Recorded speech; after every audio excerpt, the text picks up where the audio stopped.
que moi, ce qui m'intéresse, c'est le monde, c'est la musique faisant partie du monde. Le behaviorisme aveugle est sans doute l'approche pédagogique la plus en décalage avec les apports actuels des sciences, comme avec les missions de service public que nous assignent les collectivités ou que professe le schéma national d'orientation pédagogique. Il relègue tant la motivation que l'action de l'apprenant sur son apprentissage au rang d'option. Il rend le rapport individuel prof-élève surdéterminant et donne tout pouvoir à celui des deux qui a une position déjà structurellement dominante. Il est un des vecteurs principaux de la violence éducative. Institutionnalisé et généralisé à un autre siècle dans l'enseignement musical, il porte les valeurs dominantes de la classe qui a imposé pouvoir et idéologie au milieu du XVIIIe siècle dans le monde occidental. Il est à son image. Son apparent universalisme, prônant un accès démocratique, cache une obligation de conformité, de docilité, d'ordre, d'exclusion de toute pensée divergente. Sous ses dehors inclusifs, il offre en réalité une sélection féroce, basée sur l'assimilation à une culture dominante étriquée, maquillée en promotion d'un pseudo-mérite toujours individuel. Le behaviorisme aveugle instrumentalise tout le monde, profs et élèves, les éloignant de fait de toute notion de créativité artistique ou pédagogique, de toute autonomisation, de toute émancipation. Il dresse et fossilise. Il contribue à façonner une idéologie du nivellement, de la compétition et de l'individualisme. Nous avons pourtant besoin de décortiquer les difficultés, de les abattre les unes après les autres, de répéter encore, d'installer les automatismes, de nous libérer de la charge attentionnelle pour justement la focaliser sur un autre domaine que la technique instrumentale. Si nous ne pouvons pas totalement nous débarrasser de cette approche, alors tentons d'en proposer une version progressiste, consciente des écueils et des contre-valeurs d'un behaviorisme qui n'aurait pas été assez interrogé. Une version que nous appellerons le behaviorisme éclairé. Pour rompre avec la pédagogie des préalables, commençons par la musique, la sensibilité, l'art, la motivation de l'apprenant pour aller vers la technique et le travail des automatismes, pas l'inverse. Personne n'aurait l'idée d'interdire à un enfant de parler avant de savoir le faire. Les répertoires sont vastes et on peut les augmenter d'arrangements, de composition, de création, d'improvisation, afin de proposer aux élèves des objets culturels qui les motivent, qui leur donnent envie de vaincre les difficultés qui s'y présenteront, qui donneront du sens à cette démarche.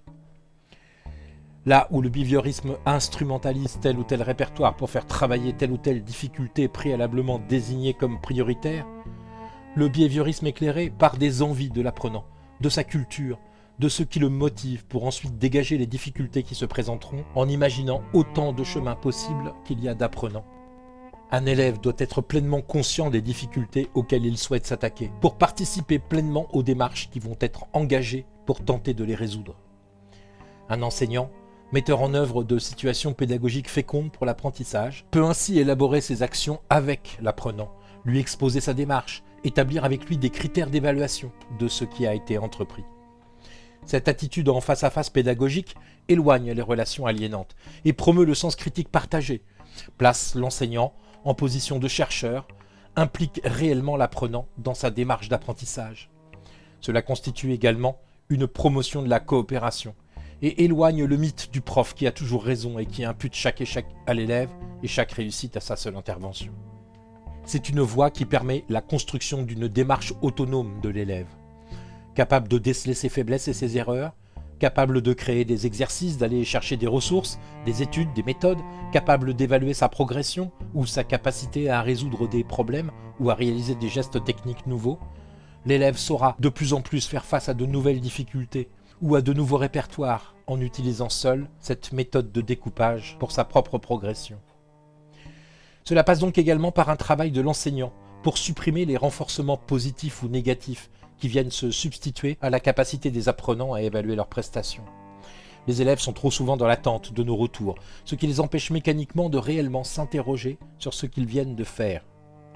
Conscient des difficultés à surmonter, l'apprenant doit l'être également des progrès qu'il accomplit et donc de la validité des méthodes entreprises pour cela. Le renforcement skinnérien devient intrinsèque. Le behaviorisme aveugle organise le découpage des difficultés et des savoir-faire dans le secret du cerveau fertile de l'enseignant ou de celui qui a concocté la méthode sur laquelle l'élève travaille.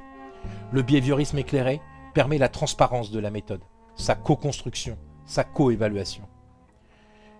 Le behaviorisme aveugle est un taiseux. Il adore l'implicite, les non-dits. Le behaviorisme éclairé propose au contraire la transparence dans les méthodes employées, la lumière sur les doutes, les essais, les erreurs, les échecs et les réussites. Il est une méthode exposée au grand jour, proposée et testée tant par le pédagogue que par l'apprenant. Il est une ode au questionnement, à l'expérimentation, à la découverte des pouvoirs fantastiques de notre cerveau.